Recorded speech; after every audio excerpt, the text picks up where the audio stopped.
Carpal tunnel के बाद हम बात करते हैं मेटाकार्पल नेक फ्रैक्चर। ठीक है, तो मेटाकार्पल नेक फ्रैक्चर देखिए हैंड में हम बात करते हैं तो ये जो 5 मेटाकार्पल्स होती हैं 1 2 3 4 5। ठीक है, तो इधर से 1 2 3 4 5 ये 5 हो गए, इसी की हम बात कर रहे हैं। और देखिए मेटाकार्पल नेक फ्रैक्चर को हम बॉक्सर्स फ्रैक्चर भी बोलते हैं। और ये बॉक्सर फ्रैक्चर क्यों बोलते हैं, तो देखिए वही है कि बॉक्सर लोग जब डायरेक्ट इस पे हिट करते हैं ना, तो यहाँ पे बॉक्सर में बहुत ज्यादा कॉमन होता है। देखिए बॉक्सर्स में ये बहुत ज्यादा कॉमन होता है, इस वजह से इसको हम बॉक्सर्स फ्रैक्चर बोलते हैं। तो देखिए क्या है, common fracture caused by direct blow with a closed fist. देखिए क्लोज्ड फिस्ट से हम जब डायरेक्ट ट्रामा यहाँ पे होगा जैसे बॉक्सर करते हैं, तो यहाँ पे हमको मेटाकार्पल के नेक का फ्रैक्चर देखने को मिलता है। और यही यहाँ पे लिख भी दिया गया कि फ्रॉम पंचिंग ए वॉल, देखिए वॉल को पंच करते वक्त यहाँ पे नेक ऑफ द मेटाकार्पल का फ्रैक्चर देखने को मिलता है। और most commonly seen in the 5th metacarpal, तो 5th मेटाकार्पल पे मोस्ट कॉमनली देखने को मिलता है। तो देखिए पांचों जो है, पांचों में सबसे किनारे वाली जो 5th मेटाकार्पल है उसमें हमको देखने को मिलता है। तो ये हो गया हमारा मेटाकार्पल नेक फ्रैक्चर, इसी को हम बॉक्सर्स फ्रैक्चर बोलते हैं। लेकिन देखिए यहाँ पे जब ये बात आई तो एक और फ्रैक्चर होता है जो 5th मेटाटार्सल के फ्रैक्चर में देखने को मिलता है। ठीक है, तो कंफ्यूजन ना हो सके इसको भी हम यहाँ बता दे रहे हैं। तो देखिए रॉबर्ट जॉन फ्रैक्चर हम बोलते हैं। तो देखिए रॉबर्ट जॉन फ्रैक्चर जो होता है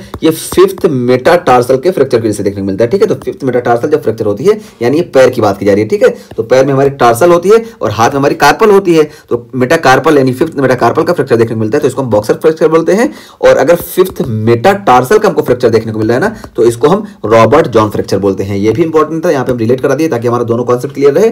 तो देखिए यहाँ पे लिख दिए कि fracture of base of 5th metatarsal, यहाँ पे देखिए बेस होता है। ठीक है, एक और चीज यहाँ पे रॉबर्ट जॉन फ्रैक्चर में 5th मेटाटार्सल होती है पहली बात, और यहाँ पे base of the 5th metatarsal होता है। जबकि हमारा यहाँ बॉक्सर फ्रैक्चर में यहाँ पे neck of the 5th metacarpal का फ्रैक्चर देखने को मिलता है। ठीक है, तो यहाँ पे नेक हो गया और यहाँ पे देखिए बेस का फ्रैक्चर देखने को मिलता है, ये चीज हुई। और यहाँ पे देखिए क्लासिफिकेशन भी दिखा दिया गया कि कैसे होता है। तो देखिए इसमें फ्रैक्चर 3 जगह देखने को मिलता है, जोन 1 में भी देखने को मिल सकता है, जोन 2 में भी और जोन 3 में। देखिए इधर से है 1st 2nd 3rd और ये 4th मेटाटार्सल है और ये 5th मेटाटार्सल है। तो 5th मेटाटार्सल में हमको सबसे ज्यादा देखने को मिलता है।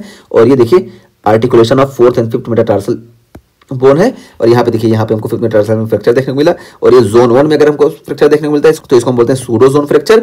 और जोन 2 में जो फ्रैक्चर देखने को मिलता है इसी को हम बोलते हैं ट्रू जोन्स फ्रैक्चर्स।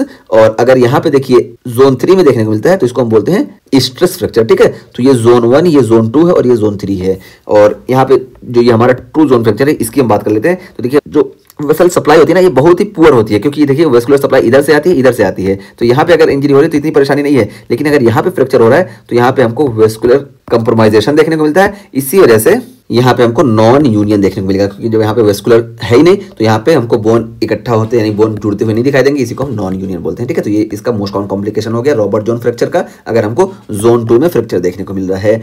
और इसका हम ट्रीटमेंट की बात कर लें तो देखिए यहाँ पे हम ट्रीटमेंट में 6 से 8 हफ्ते के लिए यहाँ पे हम non weight bearing short leg cast का इस्तेमाल करते हैं। ठीक है, तो non weight bearing short leg cast का यहाँ पे इस्तेमाल करते हैं। और ये जो टाइम इंटरवल है ना ये 6 से 8 हफ्ता ये बहुत इंपॉर्टेंट है। ठीक है, यहाँ पे हमको नॉन यूनियन का चांस ज्यादा देखने को मिलता है। ठीक, और देखिए यहाँ पे हम एक कॉन्सेप्ट और क्लियर करते हैं कि माल यूनियन और नॉन यूनियन जो बार बार बोल रहे हैं ये क्या होता है। तो देखिए मान लो ये बोन है ना, ये बोन अगर फ्रैक्चर हो गई और फ्रैक्चर होकर मान लो ये 2 हिस्से में बट गई। ठीक है, 2 हिस्से में बट गई देखिए ऐसे, और यहाँ पे अगर ये चिपक रही है ना तो देखिए मान लो ऐसे चिपक रही है, यहाँ से ये जुड़ गई, तो इसको हम बोलते हैं माल यूनियन। यानी यहाँ पे ये यूनियन इनका हुआ, ये जुड़ी लेकिन ये एबनॉर्मल तरीके से जुड़ी, इसको हम बोलते हैं माल यूनियन।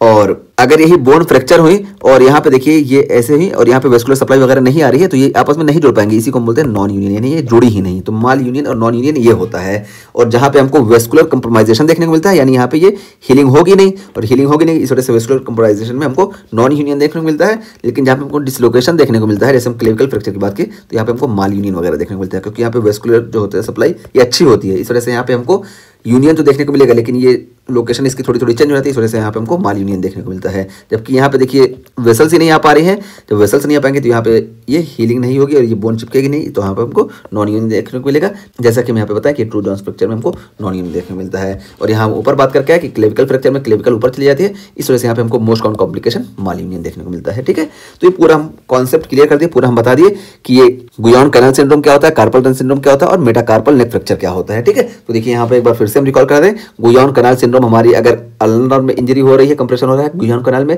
तब इसको हम गुयान कैनाल सिंड्रोम बोलते हैं। और मोस्टली हमको हेमेट की वजह से देखने को मिलता है।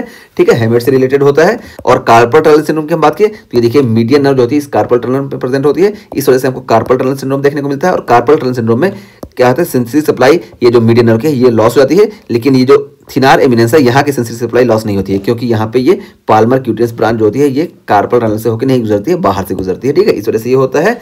और यहाँ पे हम दो टेस्ट करते हैं, एक टिनल टेस्ट करते हैं और दूसरा हम फेलन टेस्ट करते हैं। टिनल टेस्ट में जब यहाँ पे हम परकुशन करेंगे तो हमको टिंगलिंग इम्पीडेंस देखने को मिलेगा, और फेलन टेस्ट में हम जब 90 डिग्री का वो करेंगे तो हमको यहाँ पे टिंगलिंग वगैरह देखने को मिलेगा। और यहाँ पे इसकी बहुत सारी कंडीशंस है, जैसे प्रेगनेंसी वगैरह है, रूमेटॉइड आर्थराइटिस वगैरह है, तो इस सारी कंडीशन में हमको कार्पल टनल सिंड्रोम देखने को मिलता है।